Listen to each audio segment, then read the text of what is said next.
मधुर भाषा संस्कृतम्, मृदुल भाषा संस्कृतम्। क्या पढूं और क्या ना पढूं, कहाँ से शुरू करूं और कहाँ पे एंड करूं। सर्वेभ्यो नमो नमः।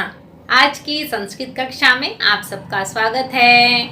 अगर आपके भी ये प्रश्न है कि पेपर आने वाले हैं और अभी तक तैयारी नहीं हुई है, तो आप बिल्कुल सही लेक्चर सुन रहे हैं, क्योंकि आप जानते हैं कोविड की वजह से पिछले 3 सेमेस्टर हमारे ऑनलाइन मोड में गए हैं और इस बार की परीक्षाएं हमारी ऑनलाइन मोड से नहीं ऑफलाइन मोड से होने जा रही हैं। पिछले जितने सालों के क्वेश्चन पेपर हमें उपलब्ध हुए हैं, उन सभी प्रीवियस ईयर के क्वेश्चन पेपर को हम एक सीरीज में सॉल्व करने वाले हैं। इसलिए जिन स्टूडेंट्स की तैयारी हो गई है वे इन लेक्चर्स को अच्छे से सुन लें, रिवाइज कर लें, और जिनकी तैयारी अभी तक नहीं हुई है, क्योंकि बहुत से ऐसे स्टूडेंट्स हैं जो केवल परीक्षाओं के दिनों में ही पढ़ने पर विश्वास रखते हैं। ऐसा ही है ना? तो ऐसे सभी स्टूडेंट्स को ऑफलाइन मोड से पेपर देना बहुत मुश्किल लग रहा है। तो उन सभी स्टूडेंट्स के लिए हम इन प्रीवियस ईयर के क्वेश्चन पेपर की सीरीज को आरंभ करने वाले हैं। तो आपने हमारे साथ आने वाले लेक्चर्स में भी बने रहना है, क्योंकि प्रायशः ऐसा देखा जाता है 80 to 90% प्रीवियस ईयर के पेपर रिपीट होते हैं। 10-20% तो देखिए स्टूडेंट रिस्क लेना ही पड़ता है। अगर आप इन क्वेश्चन पेपर को अच्छे से तैयार कर लेते हैं, अच्छे से समझ लेते हैं, तो आप सबको इम्पोर्टेंट क्वेश्चन भी पता चलते हैं और उसके साथ साथ क्वेश्चन पेपर को अटेम्प्ट करने का तरीका भी पता चल जाता है। ऑलमोस्ट सभी हरियाणा की यूनिवर्सिटीज के सिलेबस सेम है। आप जिस भी यूनिवर्सिटी के स्टूडेंट हैं तो सबसे पहले आप सिलेबस को जरूर चेक करें। अभी तक जितना सिलेबस सॉल्व कर दिया गया है उससे रिलेटेड सभी इंपॉर्टेंट लिंक्स आपको डिस्क्रिप्शन बॉक्स में दिए गए हैं, तो आप डिस्क्रिप्शन बॉक्स जरूर चेक करें। आशा रख सकते हैं कि आप सब इन लेक्चर से लाभान्वित हुए होंगे और अन्य छात्रों तक भी इन लेक्चर्स को पहुंचाने का माध्यम जरूर बनेंगे। तो इसलिए आप लेक्चर के एंड तक जरूर बने रहें और साथ साथ नोट डाउन भी जरूर करते रहें। तो चलिए देर ना करते हुए आरंभ करते हैं। आज की कक्षा में हम BA 3rd year 6th semester Sanskrit compulsory के 2018 के क्वेश्चन पेपर को सॉल्व करने वाले हैं। तो इसलिए आप हमारे साथ इस लेक्चर के एंड तक बने रहें। क्वेश्चन पेपर हमें 80 मार्क्स का आने वाला है और 20 मार्क्स की हमारी इंटरनल रहती है। सबसे पहले आपके पास कार्य जो है वेरी शॉर्ट क्वेश्चन का आएगा। 8 प्रश्न पूछे जाएंगे, हर एक प्रश्न 2 नंबर का है, यानी ये यूनिट आपके पास 16 मार्क्स का है। पहला प्रश्न है 6 ऋतुओं का कारण कौन है? सूर्य। अगला प्रश्न है घुणाक्षर न्याय से क्या तात्पर्य है? जब लकड़ी में कोई घुन लग जाता है तो वह अक्षर की आकृति बन जाती है, यद्यपि वह अक्षर नहीं होता, उसी को घुणाक्षर न्याय कहते हैं। अगला प्रश्न है त्रियामा किसे कहते हैं? रात्रि को। अगला प्रश्न है सोमनाथ तीर्थ कहाँ पर है? गुर्जर प्रदेश में, अर्थात गुजरात में। अगला प्रश्न है भर्तृहरि के 3 शतक के नाम क्या हैं? नीति शतक, श्रृंगार शतक और वैराग्य शतक। अगला प्रश्न है पंचतंत्र के लेखक कौन हैं? पंडित विष्णु शर्मा। अगला प्रश्न है स्वधा के योग में कौन सी विभक्ति होती है? चतुर्थी विभक्ति होती है। अगला प्रश्न है वषट के योग में कौन सी विभक्ति होती है? चतुर्थी विभक्ति होती है। इसके लिए नियम क्या था? कौन सा नियम याद रखा था? नमः स्वस्ति स्वाहा स्वधा अलम वषट के योग में चतुर्थी विभक्ति का प्रयोग होता है। तो इस प्रकार आपको वेरी शॉर्ट क्वेश्चन का काम करना है। इसमें भले ही चॉइस नहीं है, पर इसमें मार्क्स लेने बहुत आसान है, इसलिए ध्यान से करना। ठीक है स्टूडेंट्स? लेक्चर को लाइक, शेयर, कमेंट और सब्सक्राइब करना तो भूलना ही नहीं है। दूसरा प्रश्न देखते हैं। किन्हीं 2 गद्यांशों का सरलार्थ लिखिए, और यह कार्य हमारे पास शिवराज विजयम से पूछा गया है। 2 गद्यांश करने हैं और एक गद्यांश 5 नंबर का है, यानी ये कार्य आपके पास 10 मार्क्स का है। पहला गद्यांश देखते हैं। लिखने का तरीका आप सबको पता है। सबसे पहले आप प्रसंग लिखते हैं जिसमें आप लेसन का नाम और राइटर का नाम जोड़ते हैं। यहाँ पर क्या लिखेंगे हम? यह प्रस्तुत गद्यांश शिवराज विजयम से लिया गया है और जिसके रचयिता कौन है? पंडित अंबिकादत्त व्यास। उसके बाद हम अवतरण लिखते हैं जिसमें एक पंक्ति में बताएंगे कि इसमें किस विषय पर बात की जा रही है, और उसके बाद हम इस गद्यांश का सामान्य अर्थ लिखेंगे और उसके बाद व्याकरण और विशेष संबंधित अंश को जोड़ सकते हैं पर कंपल्शन नहीं है। ठीक है स्टूडेंट्स, और ये गद्यांश आपके पास बुक्स में 9वां पैराग्राफ है। तो यहाँ पर श्यामवटु गौरवटु को फूलों के संग्रह करने से रोकते हुए कहते हैं कि अलम भो अलम, अरे भाई रहने दो। मय्येव पूर्वम अवचिनोति कुसुमानी, मेरे द्वारा पहले ही कुसुमानी माने फूलों को तोड़ लिया गया है। तो त्वम तु चिरम रात्रौ अजागरी इति क्षिप्रम न उत्थापितः, तुम रात्रि में चिरम बहुत देर तक अजागिरी जागते रहे, इसलिए क्षिप्रम न उत्थापित, तुम्हें शीघ्र नहीं उठाया, शीघ्र नहीं जगाया।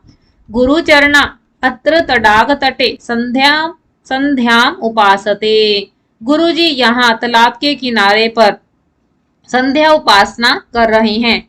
संस्थापिता मया निखिला सामग्री तेषाम समीपे, मेरे द्वारा उनके समक्ष पूजा की सामग्री एकत्रित कर दी गई है। याम स सप्तवर्ष कल्पाम यावंत्रासेन रुदतीं परम सुंदरीं त्वं त्रियामाया याम त्रय मनैषेयम् अधुना स्वपीति, याम च सप्तवर्ष कल्पाम, वह कन्या जो लगभग 7 वर्ष की है और यावंत्रासीन यवनों के डर से, रुदतीम रोती हुई, से भयभीत हुई वह कन्या बिना शब्दों के रो रही है, निशब्द होकर रो रही है। परम सुंदरी, वह अत्यंत सुंदरी है। त्वम त्रियामाया, और तुमने यानी रात्रि के, यात्रय माने 3 पहर अनैषी बिता दिए। सा इयम अधुना स्वपीति, वह बालिका अब सो रही है। तो इस प्रकार आप अर्थ लिखेंगे। अगर आप चैनल पे नए आए हैं तो चैनल को सब्सक्राइब कीजिए और साथ में लगे बेल आइकन को प्रेस करके ऑल को सिलेक्ट कर लीजिए ताकि आने वाली सभी नोटिफिकेशन सबसे पहले आपको मिले। अगला गद्यांश देखते हैं। तत शनमेव च कुत इदम, यहाँ पर किस स्थिति का वर्णन है? यहाँ पर एक विद्यार्थी द्वारा प्राप्त हुई भयभीत कन्या के विषय में ब्रह्मचारी गुरु योगीराज को बता रहे हैं। तो किस प्रकार उस कन्या ने इस आश्रम में प्रवेश किया है। तत्क्षण में, उसी क्षण, कुत इदम, यह आवाज, कुतः कहाँ से आ रही है, किम इदम इति, इसका, किम इदम क्या कारण है, इति ऐसा, दृश्यताम ज्ञायताम ऐसा देखो और ज्ञात करो, इत्यादिश्य छात्रेषु विसृष्टेषु क्षणानन्तरं छात्रे नैकेन, इत्यादिश्य इस प्रकार मैंने आज्ञा देकर, छात्रेषु विसृष्टेषु छात्रों को भेज दिया, क्षणान अनंतरम और कुछ ही क्षण के बाद, कुछ ही समय के पश्चात, एक छात्रेण एक छात्र के द्वारा, भयभीता बहुत डरी हुई, सवेगम अति उष्णम, सवेगम माने तेजी के साथ, उष्णम गरम, दीर्घम दीर्घ लंबी लंबी गरम सांसों को, निश्वसती छोड़ती हुई, मृगीव व्याघ्रा आघ्राता अश्रु प्रवाही स्नाता, वह कैसी लग रही थी? जैसे व्याघ्र बाघ के द्वारा सूंघी गई, आघ्रात माने सूंघी गई, मृगीव हिरणी के समान भयभीत हो रही थी, अश्रु प्रवाही स्नातः और आंसुओं के प्रवाह से भीगी हुई थी, अर्थात बहुत अधिक रो रही थी, सवेफतु और कांपती हुई, कन्या का एका अंके निधाय समानीता, उस कांपती हुई कन्या को अपनी गोद में रखकर वह विद्यार्थी आ गया। तो इस प्रकार ब्रह्मचारी गुरु उस कन्या के विषय में योगीराज गुरु को बता रहे हैं। इस प्रकार आप अर्थ लिखेंगे। अगला गद्यांश देखते हैं और ये हमारे पास बुक्स में 33वां पैराग्राफ है। स च प्रजा विलुंठय, और इसमें किस स्थिति का वर्णन है? यहाँ पर महमूद गजनवी के आक्रमण की कथा को ब्रह्मचारी गुरु योगीराज को बता रहे हैं कि स च प्रजा विलुंठ्य, वह महमूद गजनवी प्रजा भारतीय प्रजा को विलुंठ्य लूट कर मंदिरानि निपात्य, मंदिरों को निपात्य माने गिराकर, प्रतिमा विभेद्य, और प्रतिमाओं को विभेद्य माने तोड़कर, परशतान, और सैकड़ों जनाश्च, भारतीयों को दासीकृत्य दास बनाकर, शतश्च, उस श्रेष्ठु, और सैकड़ों ऊंटों पर रत्नानी आरोप्य, और सैकड़ों भारतीयों को दास बनाकर और सैकड़ों ऊंटों पर रत्नानी आरोप्य, रत्नों को लादकर, स्वदेशम अनैषीत, अपने देश में ले गया। एवं च ज्ञाता स्वाद, इस प्रकार लूटने के स्वाद को जानने वाला, पुनः पुण्येन द्वादश वारम आगत्य, इस प्रकार लूटने के स्वाद को जानने वाला वह महमूद गजनवी बार बार यहाँ आया और 12 बार भारतम अलुलुंठत, भारतवर्ष को लूटा, यानी 12 बार उसने भारतवर्ष पर आक्रमण किया। तस्मिनेव स्वसरंभे एकदा गुर्जर देश चूड़ायितम सोमनाथ तीर्थामपि धूली चकार, और इसी आक्रमणों में उसने क्या किया? एक बार गुर्जर देश, गुजरात प्रदेश के चूड़ामणि सर्वश्रेष्ठ सोमनाथ तीर्थ पर भी आक्रमण कर दिया। सोमनाथ तीर्थ को भी मिट्टी में मिला दिया, नष्ट कर दिया। तो यहाँ पर महमूद गजनवी के भारत पर आक्रमण का वर्णन बताया गया है। तो इस प्रकार आप अर्थ लिखेंगे। अगला गद्यांश देखते हैं और ये हमारे पास बुक्स में 50वां पैराग्राफ है। गौर सिंहस्तु कुटीरांत कन्या अस्ति, यहाँ पर किस स्थिति का वर्णन है? यहाँ पर यवन युवक की तलवार चलाने की कला को देखकर गौर सिंह उससे कह रहा है। क्या कह रहा है? गौर सिंहस्तु कुटीरांत कन्या अस्ति, गौर सिंह ने कहा कि कुटीरांत, कुटिया के अंदर कन्या है। सा च यवनवध व्यसनिनी, और वह यवनों के वध में व्यसनिनी रुचि रखने वाला, वह यवनों के वध में रुचि रखने वाला है। मई जीवती, और मेरे जीवित रहते हुए उस कन्या को कोई देख भी नहीं सकता है। नाम किम स्पृष्टुम, स्पर्श करने की तो बात क्या है। तद यावत्व कवोशन शोणित त्रिषित एष चंद्रहासो न चलति, यावत्व, जब तक तुम्हारे कवोशन शोणित त्रिषित, कुछ गर्म खून की ये प्यासी, त्रिषित माने प्यासी, ये तलवार, चंद्रहासो तलवार नहीं चलती, जब तक तुम्हारे गर्म खून की ये प्यासी ये तलवार नहीं चलती है। तावत कूर्दनम व उत्फालम, तब तक तुम कूद लो। उत्फालम माने उछल लो। वा यत् चिकीर्षसि तत् विदेही, और जो भी कुछ तुम करना चाहते हो उसे कर लो। इत्युक्त्वा व्यालीढ़ मर्यादया सज्ज समतिष्ठत, इस प्रकार विशेष प्रहार को ध्यान में रखकर गौर सिंह सज्ज तैयार हो गया। तो यहाँ पर गौर सिंह कन्या की रक्षा करने के लिए तत्पर दिखाई दे रहा है। तो इस प्रकार आप अर्थ लिखेंगे। अगला प्रश्न देखते हैं, एक पंक्ति की व्याख्या करने। तो यह शिवराज विजय में सुक्ति से संबंधित कार्य पूछा गया है और लगभग 5 से 6 सुक्तियां ही हैं जो कि बहुत सरल है और इसमें मार्क्स लेना भी बहुत आसान है। और ये कार्य आपके पास 6 नंबर का है। लिखने का तरीका वही है जिस प्रकार आपने गद्यांश को सॉल्व किया है। सबसे पहले आप प्रसंग लिखेंगे, उसके बाद आप अवतरण बताएंगे किस विषय पर बात की जा रही है। तो यहाँ पर योगीराज समाधि से उठे हैं, और कितने साल की समाधि थी? 1700 साल की समाधि के बाद उठे हैं। तो उस स्थिति का यहाँ पर वर्णन है। ध्यानावस्थितैर भवद्भिः ना ज्ञायते काल वेगः, ध्यान में स्थिर होकर आप जैसे संत महापुरुषों को काल वेगः, काल काल यानी समय का वेग नहीं ज्ञात होता है। तो यहाँ पर ब्रह्मचारी गुरु योगीराज के विषय में बता रहे हैं कि भारत की क्या क्या दुर्दशा हो चुकी है उस 1700 सालों में। तो ये आप नहीं जानते क्योंकि आप तो एक समाधि की बहुत लंबी अवस्था में थे, उस ध्यान की अवस्था में बैठे थे जहां पर समय के वेग का ज्ञान नहीं होता है। इस प्रकार आप अर्थ लिखकर एक्सप्लेन करेंगे। अगली सूक्ति देखते हैं। कार्यम वा साधयेयम देहम वा पातयेयम। यहाँ पर छत्रपति शिवाजी की प्रतिज्ञा बताई गई है, या तो कार्य सिद्ध होगा देहम व पातयेयम, या फिर शरीर ही नष्ट हो जाएगा। अर्थात वे चाहे मर जाएं परंतु दक्षिण में जो यवनों का शासन है उन्हें नष्ट करके ही दम लेंगे। तो इस प्रकार यहाँ पर शिवाजी की प्रतिज्ञा के बारे में बताया गया है।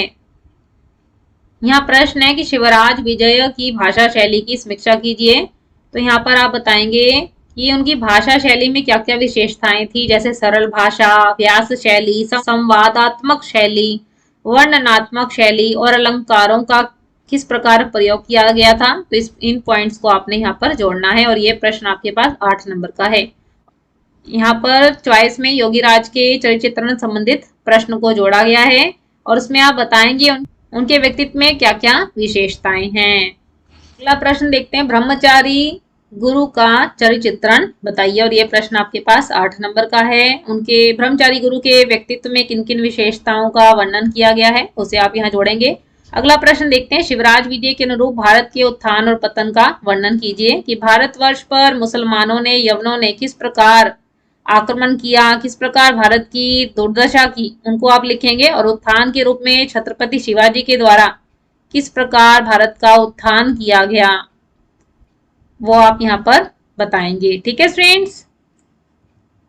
अगला प्रश्न है, किन्हीं 2 पर टिप्पणियां लिखिए और 4 प्रश्न पूछे गए हैं, 2 करने हैं और आप एक टिप्पणी 8 नंबर की है और ये कार्य आपके पास 16 मार्क्स का है। भर्तृहरि जिनकी गणना गीति काव्यकारों में की जाती है और इनके द्वारा 3 रचनाएं लिखी गई हैं, 3 शतक लिखे गए हैं, नीति शतक, श्रृंगार शतक, वैराग्य शतक। तो इनको आप यहाँ पर एक्सप्लेन करके बताएंगे। बाणभट्ट की 2 रचनाएं हैं, कौन सी? हर्षचरितम जो एक आख्यायिका है और कादम्बरी जो कथा है। तो इनको यहाँ पर आपने एक्सप्लेन करना है। जयदेव की रचना है गीत गोविंद। पंचतंत्र के रचयिता कौन है? पंडित विष्णु शर्मा। तो इस प्रकार आपने इन प्रश्नों को हल करना है। अगला प्रश्न पूछा गया है, चतुर्थी अथवा तृतीया विभक्ति के संदर्भ में उपपद विभक्ति को 100 उदाहरण स्पष्ट कीजिए। तो यहाँ पर आपने चतुर्थी और तृतीया विभक्ति के नियम बताने हैं और उन नियमों को उदाहरण के द्वारा सिद्ध करना है। चतुर्थी विभक्ति कहाँ कहाँ आती है? नमः के योग में चतुर्थी विभक्ति होती है। अच्छा लगना यानी रुच धातु के योग में चतुर्थी विभक्ति होती है। क्रुद्ध, द्रुह, ईर्ष, असूय इनमें भी चतुर्थी विभक्ति होती है। महा, स्वस्ति, स्वाहा, स्वधा, अलम, वषट इनके योग में चतुर्थी विभक्ति होती है। देने के योग में चतुर्थी विभक्ति का प्रयोग किया जाता है। भद्रम, आयुष, सुख, हित इन सब में चतुर्थी विभक्ति का प्रयोग होता है। तो कुछ नियम लिखकर आप उन्हें उदाहरणों के द्वारा सिद्ध करेंगे। ठीक है स्टूडेंट्स। तृतीया विभक्ति कहाँ कहाँ लगती है?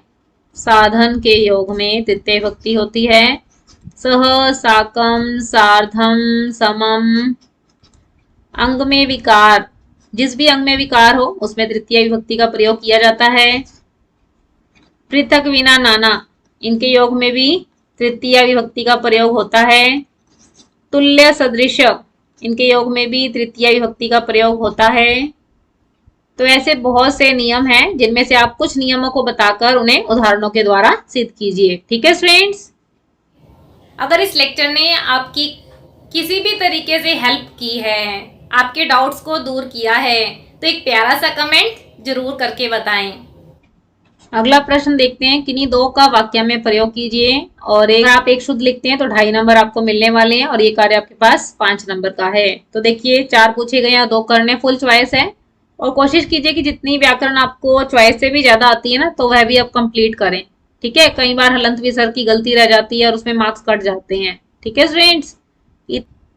इतर, इसके योग में पंचमी भक्ति का प्रयोग किया जाता है और इतर का अर्थ है अन्य।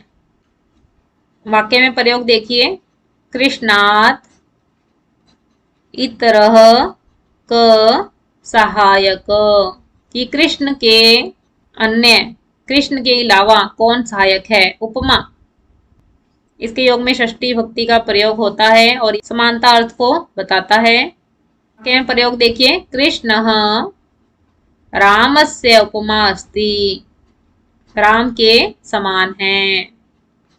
अगला देखिए, काणः, काना अर्थ है अंग में विकार जहां होता है वहां पे तृतीय विभक्ति का प्रयोग होता है। भिक्षुकः नेत्रेण काणः अस्ति। अगला देखते हैं, सार्धम, जिसका अर्थ होता है साथ और इसमें तृतीय विभक्ति का प्रयोग किया जाता है। पिता पुत्रेण सार्धम आपणम गच्छति। जितना अधिक सरल से सरल वाक्य बना सकते हैं उतना अधिक सरल वाक्य बनाने का प्रयास कीजिए। ठीक है स्टूडेंट्स।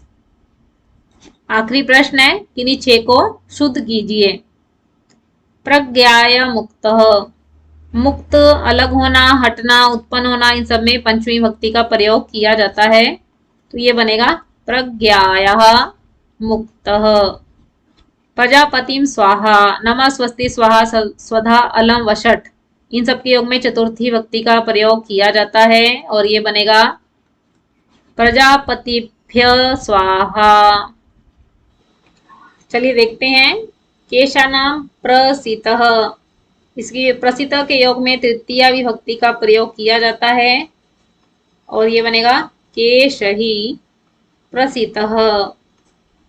नेक्स्ट देखते हैं, देवदत्ते अन्य, पंचमी भक्ति के अर्थ में प्रयोग किया जाता है। देवदत्तात अन्य। अगला है रामे पृथक, पृथक बिना नाना, इनके योग में द्वितीय तृतीय पंचमी भक्ति का प्रयोग किया जाता है। जो सरल लगे आप वो लगा सकते हैं। रामम द्वितीय होगी, तृतीय लगाएंगे तो रामेण हो जाएगा और अगर पंचमी लगाओगे तो रामात हो जाएगा। ठीक है, किसी एक का प्रयोग आपने यहाँ पर करना है। अगला है भवती शायिका, ती शायिका, या फिर यहाँ पे गायिका या नायिका भी हो सकता था, तो आप चेक कर लेना, कई बार क्वेश्चन पेपर में भी कुछ मिस्टेक्स हो जाती हैं। अगला देखते हैं, मल्लो मल्लाद अलम, अलम 2 अर्थों को बताता है। एक जहां पर मना किया जाता है तो वहां पे तृतीय विभक्ति का प्रयोग होता है और जहां पे समर्थ अर्थ को बताता है तो वहां पर चतुर्थी विभक्ति का प्रयोग होता है। तो यहाँ पर समर्थ के अर्थ में है तो ये बनेगा मल्लो मल्लाय अल्लम। तो इस प्रकार आपको इन वाक्यों को शुद्ध करना है और ये आप कार्य तभी कर पाएंगे जब आपको शब्द रूप याद होंगे, धातु रूप याद होंगे और विभक्तियों के नियम याद होंगे, तभी आप इस कार्य को बहुत सरलता से कर सकते हैं। नहीं तो फिर स्टूडेंट्स रटना पड़ेगा। और इससे संबंधित सभी इंपॉर्टेंट लिंक्स आपको डिस्क्रिप्शन बॉक्स में दिए गए हैं, तो आप डिस्क्रिप्शन बॉक्स जरूर चेक कर लें। ठीक है स्टूडेंट्स। आज की कक्षा में हमने प्रीवियस ईयर के क्वेश्चन पेपर को सॉल्व किया और आने वाले लेक्चर में भी हम प्रीवियस ईयर के क्वेश्चन पेपर को एक सीरीज में सॉल्व करने वाले हैं। तो आप हमारे साथ आने वाले लेक्चर्स में भी जरूर बने रहें। आशा रख सकते हैं कि आपने इस लेक्चर को बहुत ध्यान से सुना होगा और साथ साथ नोट्स भी बनाए होंगे। अगर आपका इन क्वेश्चन पेपर से रिलेटेड कोई भी डाउट है तो आप कमेंट बॉक्स में ज़रूर बताएं। आपकी कोई सजेशन हो तो वह भी आप हमें कमेंट बॉक्स में बता सकते हैं। आपको लेक्चर कैसा लगा यह भी आप कमेंट बॉक्स में ज़रूर बताएं। अगर आपको लेक्चर अच्छा लगा तो आप इसे लाइक कीजिए, ज़्यादा से ज़्यादा अपने फ्रेंड्स के साथ शेयर कीजिए। और अगर आप संस्कृत की अपडेट के साथ जुड़ा रहना चाहते हैं, संस्कृत सीखना चाहते हैं, सिलेबस कवर करना चाहते हैं तो चैनल को सब्सक्राइब भी जरूर कीजिए। आप हमें फेसबुक और इंस्टाग्राम के पेज पे भी फॉलो कर सकते हैं। ऐसी नई अपडेट्स और नए टॉपिक के साथ हम मिलते रहेंगे। नमो नमः, नमः संस्कृताय। All the best friends.